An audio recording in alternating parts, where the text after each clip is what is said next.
బావ ఫ్రెండ్ రాకేష్ ఏమని చెప్పినాడు మామయ్య? ఫస్ట్ నా కొడుకు ప్రేమించిన అమ్మాయి పల్లవి వానికి ఫోన్ చేసిందంట. ఎవరికి? రాకేష్కే? అవును బాబు. అయ్యయ్యో, పోయి పోయి మామయ్యకే నిజం చెప్పినాడు. నాకు మొన్నే బావ మొత్తం నిజం చెప్పినాడు దీని గురించి. బావ మాట్లాడని నేనే ఎవరికి చెప్పలేను, కానీ బావ ఫ్రెండ్ రాకేష్ మొత్తం నిజమల్లా చెప్పినాడు మామయ్యకి. అయితే మామయ్య అందుకే కోపంగా ఉన్నాడన్నమాట. ఖచ్చితంగా ఈ విషయంలో బావతో గొడవ పడతాడు. ఇప్పుడు మామయ్యకి ఏమని చెప్పాలి? దీని గురించి నాకు ముందే తెలుసు అని చెప్పాలనా? ఫస్ట్ మామయ్య మనసులో ఏముందో తెలుసుకోవాలి. ఆ తర్వాత నేను చెప్పాల్సింది నేను చెప్తా. ఇంకా ఏమని చెప్పినాడు మామయ్య? ఆ పల్లవికి వాళ్ళ బావతో కలిసి ఉండడం ఇష్టం లేదంట. అందుకని నా కొడుకు జీవితంలోకి మళ్ళీ రావాలనుకుంటుందంట. ఆ పల్లవి ఒక్కతే అనుకుంటే నా కొడుకు కూడా అట్లే ఉన్నాడు. వీడు కూడా అవనిని వాళ్ళ పుట్టింటికి పంపించి పల్లవిని పెళ్లి చేసుకుంటా అన్నాడంట. దీని గురించి ఆ రాకేష్ గాడు చెప్పినప్పటి నుంచి నాకేం చేయాలో అర్థమైతలేదు. పాపం అవని చాలా మంచిది. తనకి పెళ్లికి ముందు నా కొడుకు గురించి నిజం చెప్పకుండా పెళ్లి చేసినాము. ఇప్పుడు పల్లవిని పెళ్లి చేసుకుంటా అంటే అవనికి మా ముఖం ఎట్ట చూపించాలి? అసలేం అర్థమైతలేదు. అందుకే నా కొడుకుకి గట్టిగా క్లాస్ పీకుదామని కోపంగా వచ్చినాను. ఆ కోపాన్నే మీ అత్తయ్య పైన స్వప్న పైన చూపించినాను. నువ్వు ఊరికి పోతున్నా అని చెప్పినావు. నువ్వు బయలుదేరే ముందర ఇవన్నీ ఎందుకని నేనే చెప్పలే. నువ్వు ఊరికి పోయిన తర్వాత నా కొడుకుని నిలదీయాలి అనుకున్నాను, కానీ నువ్వు అడుగుతున్నందుకు నీకు నిజం చెప్తున్నా. అయితే ఈ రాకేష్ గాడు మామయ్యకి A to Z మొత్తం చెప్పినాడు. పాపం మామయ్య ఎంత బాధపడుతున్నాడో. నాకు నిజం తెలుసు అనే విషయం మామయ్యకి చెప్పకూడదు. నాకు కూడా తెలియనట్టే ఉండాలి. నాకు ముందే తెలుసు అన్న విషయం మామయ్యకి తెలిస్తే నా మీద బాధపడతాడు. అయితే ఇప్పుడు ఏం చేద్దాం మామయ్య? ఎలాగో నీకు కూడా నిజం చెప్పినా. ఇప్పుడు ఇద్దరం కలిసే నా కొడుక్కి బుద్ధి చెప్దాం రా. ఇప్పుడు కానీ మామయ్య చెప్పినట్టు చేస్తే ప్లాన్ మొత్తం స్పాయిల్ అవుతుంది. మామయ్యకి నిజం తెలుసు అన్న విషయం బావకు తెలిస్తే ఆ పల్లెంని రేపే ఇంటికి తొలుకొని వస్తాడు. ఎలాగో అందరికి తెలుసు, ఇంక నన్ను ఎవరు ఆపలేరు అనుకుంటాడు. నువ్వేమంటావు? వద్దు మామయ్య, బావనేమనొద్దు. అదేం అల్లుడు గారు అట్లా అంటున్నారు? మనకి నిజం తెలిసిన తర్వాత కూడా వాడిని ఏమనుకుంటే వాడు ఎట్లా మారుతాడు? వానికి బుద్ధి ఎట్లా వస్తుంది? రేపో మాపో ఆ పల్లవిని పెళ్లి చేసుకొని నేరుకు ఇంటికి తోలుకొని వస్తాడు. అప్పుడు మన చేతుల్లో ఏముండదు. అవని జీవితం అన్యాయం అవుతుంది. మనం ఏం చెయ్యాలనుకున్నా ఇప్పుడే చేయాలి. ఇంకా లేట్ చేస్తే జరగాల్సిన నష్టం వల్ల జరిగిపోతుంది. లేదు మామయ్య, ఒకసారి నేను చెప్పేది వినండి. చెప్పు బాబు. నేను ఈ ఇంటికి వచ్చిన కానుంచి చూస్తున్నా, బావ అవనిని మంచిగా చూసుకుంటున్నాడు. అవని కూడా బావని మంచిగా చూసుకుంటుంది. వాళ్ళిద్దరూ చూడ్నిక అన్యోన్యంగానే ఉన్నారు. నాకు ఒకటి చెప్పండి, వాళ్ళిద్దరికి పెళ్ళయి 40 రోజులు అవుతుంది. బావ అవనితో ఇప్పుడు ఉన్నట్టే అప్పుడు కూడా ఉంటుండేనా? లేదు. వాడు మొదట్లో అవనిని అసహించుకుంటుండే, బాగా ఇబ్బంది పెడుతుండే, మీ పుట్టింటికో అని బాగా టార్చర్ చేస్తుండే. మరి అలాంటి బావ ఇప్పుడు అవనితో ఎట్లున్నాడు? ఇప్పటికైతే బాగానే ఉంటాడు, మంచిగా మాట్లాడుతున్నాడు, బాగా చూసుకుంటున్నాడు. అప్పుడు అన్నట్టు మీ పుట్టింటికో అని కూడా అంటలేడు. మీరే చూడండి, అప్పటికి ఇప్పటికి బావలో ఇంత మార్పు వచ్చింది. నేను కూడా అట్లా అనుకోనే బాగా సంతోషం అన్నాను. కానీ తీరా చూస్తే పల్లవిని పెళ్లి చేసుకుంటే అవని వద్దు అంటున్నాడు. మీరేమి బాధపడొద్దు మామయ్య. నాకు తెలిసినంత వరకు ఇప్పటికైతే పల్లవి అమెరికాలో ఉంది. ఇండియాకి వచ్చే వరకు టైం పడుతుంది. బావ ఎన్ని స్కెచ్లు వేసినా పల్లవి రాకుండా ఏం చేయలేడు. అంతలోపు అవని తన ప్రేమతో బావని పూర్తిగా మార్చేస్తుంది. కానీ వీడు గ్యారంటీగా మారతాడు అని నమ్మకం ఏంది? ఒకవేళ మారకుంటే అట్లా ఎప్పటికీ జరగదు. బావ ఖచ్చితంగా మారతాడు. పెళ్ళైన కొత్తలో అవని మీద కోపంగా ఉన్న బావ ఇప్పుడు ఎట్లున్నాడు? అవని వల్లే బావలో కొంచెం మార్పు వచ్చింది. అలాగే ఈ విషయంలో కూడా అవనే బావని 100% మార్చుకుంటుంది. మీరు చెప్తుంటే బాగానే ఉంది, కానీ మనం అనుకున్నట్టు వాడు మారకుంటే వాడికి ఇప్పుడే బుద్ధి చెప్తే బాగుంటుంది అనిపిస్తుంది నాకు. మీరు చెప్పింది కూడా కరెక్టే మామయ్య. కానీ బావని ఇప్పుడు మనం నిలదీసినామనుకో, బావ రేపే పల్లెని ఇంటికి తొలుకొని వస్తాడు. అదేంది? అట్లెందుకు తొలుకొని వస్తాడు? మరంతే కదా మామయ్య. ఎలాగో అందరికి నిజం తెలిసింది, ఇంక నన్ను ఆపేదెవరు అనుకుంటాడు. వామ్మో, వాడన్నంత పని చేసినా చేస్తాడు. అందుకే నేను చెప్తున్నా, అవని వల్ల బావలో ఖచ్చితంగా మార్పు వస్తుంది. ఒకవేళ మార్పు రాలే అనుకో, నువ్వన్నట్టే ఇద్దరం కలిసి బావకి బుద్ధి చెప్పొచ్చు. సరే బాబు, నీ ఇష్టం. నువ్వు కూడా ఈ ఇంటి మంచి కోరుకునేవాడివే. నువ్వేం చెప్పినా అందరూ బాగుండాలని చెప్తావు. నువ్వు చెప్పినట్టే వాడినేమనను. నా మాటకి గౌరవం ఇచ్చినందుకు థ్యాంక్స్ మామయ్య. మీరేమీ భయపడొద్దు. బావ అవని జీవితాంతం కలిసిమెలిసి సంతోషంగా ఉంటారు. వాళ్ళది దేవుడు కలిపిన 3 ముళ్ళ బంధం. పల్లవి లాంటోళ్ళు ఎంతమంది వచ్చినా ఎవరేం చేయలేరు. ఆయన నన్ను ఎంత మాట అన్నాడు. నాకి ఆయన చెల్లెలు ఇంట్లో ఉండడం ఇష్టం లేదా? నేను వాళ్ళిద్దరు అన్న చెల్లెళ్ళ మధ్య ఎప్పుడైనా పోయినానా? ఏదో నాకు డౌట్ వచ్చి ఒక మాట అడిగినా అంతే. దానికి నోటుకొచ్చినట్టు మాట్లాడినాడు. ఆయన అన్న మాటలకి నా మనసు ఎంత బాధపడింది.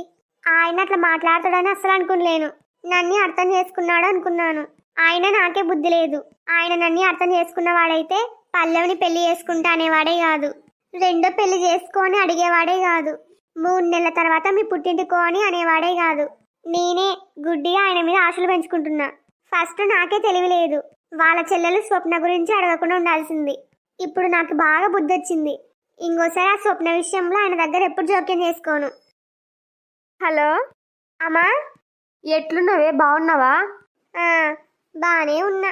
అదేందే ఏదో చెప్పాలన్నట్టు చెప్తున్నావు బానే ఉన్నా అని? నిజంగా బానే ఉన్నావా? నేను చెప్తున్నా కదా బానే ఉన్నా అని. ఇంతకీ ఎందుకు ఫోన్ చేసినావో చెప్పు. ఇది మరీ బాగుంది. నా కూతురికి నేను ఫోన్ చేయనిక కూడా కారణం కావాలనా? ఎప్పుడు ఫోన్ చేసినా ప్రేమగా మాట్లాడుతుంటివి. ఈరోజు ఏమైంది నీకు? ఏదో కోపంగా ఉన్నట్టున్నావు. నిజంగా చెప్పు, ఏమైంది? మీ అత్త మామ ఏమన్నా అన్నారా? వాళ్ళు నన్నేమంటారు? మరి నీ మొగుడు ఏమన్నా అన్నాడా? అవును, నోటికొచ్చినట్టు మాట్లాడిపోయినాడు. నీకేమని చెప్పాలి నేను? ఏందే అడుగుతుంటే సమాధానం చెప్పవు? ఏం చెప్పాలి? నన్నెవ్వరేమనలేరు. సరేలే, నేను కొంచెం ఉండి మళ్ళీ ఫోన్ చేస్తా. ఏ ఆవు, నీకొకటి చెప్పాలి. ఏందమ్మా? నువ్వు అల్లుడు ఇద్దరు ఊరికి రండి. ఏంది ఊరికి రావాలనా? ఎందుకు? ఎందుకంటావేందే? పండక్కి కూడా వచ్చలేరు. ఇప్పుడు రండి, 4 రోజులు ఉండిపోదురు. పండక్కి రమ్మంటేనే వచ్చలేడు, ఇప్పుడు వస్తాడా నీకి? అదే, ఎందుకు రాడే? అంత మొహమాటం ఎందుకు? ఇంటికి కొత్త అల్లుడు, పండక్కి ఎట్లా వచ్చలేరు? కనీసం ఇప్పుడన్నా రండి. లేకపోతే ఫోన్ నీ మొగునికి పో, మాట్లాడతా నేను. ఏమొద్దులే, నేను చెప్తా గాని. కనీసం మీ అత్తకన్నీ ఈ మాట్లాడతా. నువ్వేం మాట్లాడాల్సిన అవసరం లేదు, నేను చెప్తాలే అందరికి. సరే, నీ ఇష్టం. మీరోటి రాకపోదురు, అప్పుడు చెప్తా మీ పని. సరేలే, అందరిని అడిగి నేను మళ్ళీ ఫోన్ చేస్తలే. సరే. ఊరికి రావాలంట, ఊరికి. ఇదొక్కటే తక్కువైంది ఇప్పుడు. ఒకవేళ రాకపోతే అమ్మ ఊరుకోదు. అడిగితే ఈయన ఏమంటాడో ఏమో. ఫస్ట్ అత్తయ్యకి మామయ్యకి చెప్పాలి, వాళ్ళు ఒప్పిస్తారు ఆయన్ని. నేను పోయేస్తా అత్తయ్య. బాబు మత్సంగా పోయిరా. సరే అత్తయ్య. ఊరుకోయినాక ఫోన్ చేయి బావా. సరే బావా. చెల్లమ్మ పోయేస్తా. సరే అన్నయ్య. అమ్మయ్య, ఈయన ఊరుకోతే నేను మనశ్శాంతిగా ఉండొచ్చు. లేకపోతే చీటికి మాటికి ఒకటే తిడుతున్నాన్ని. అందులో ఎప్పుడు అవనికే సపోర్టు. ఇప్పటి నుంచి ఉంటది అవని ఆట. నేను ఊరికోతున్నానని తిట్టే వాళ్ళు ఎవ్వరు లేరు అని సంబరపడుతున్నట్టుంది స్వప్న. చూడు ముఖంలో ఎంత సంతోషం ఉందో. నేను ఊరికోతున్నా అని కొంచెం కూడా బాధ లేదు. అయినా దీనికి బాధ ఎందుకుంటది? మనుషుల్ని ఏంపుకొని తినేదానికి. ఏవండి, జాగ్రత్త, ఇంకా లేట్ అవుతుంది, బయలుదేరండి. నువ్వేం భయపడొద్దు, పోకుండా ఈయనే ఉంటానేమో అని. నీకు మళ్ళీ మళ్ళీ చెప్పను. అవని జోలికి పోయినా, అవని ఏడిపించినా ఊరు కంచొచ్చి నీ పని చెప్తా. దానికి అంత సీన్ లేదులే బాబు. ఈడ మేమంతా ఉన్నాం కదా అవని కోసం. సరే మామయ్య, బావ గురించి ఎక్కువ ఆలోచించొద్దు. ఆరోగ్యం ఖరాబ్ అవుతుంది. అంత మంచికే జరుగుతుంది. సరే బాబు.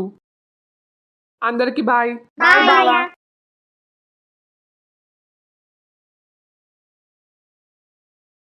బాయ్ అండి.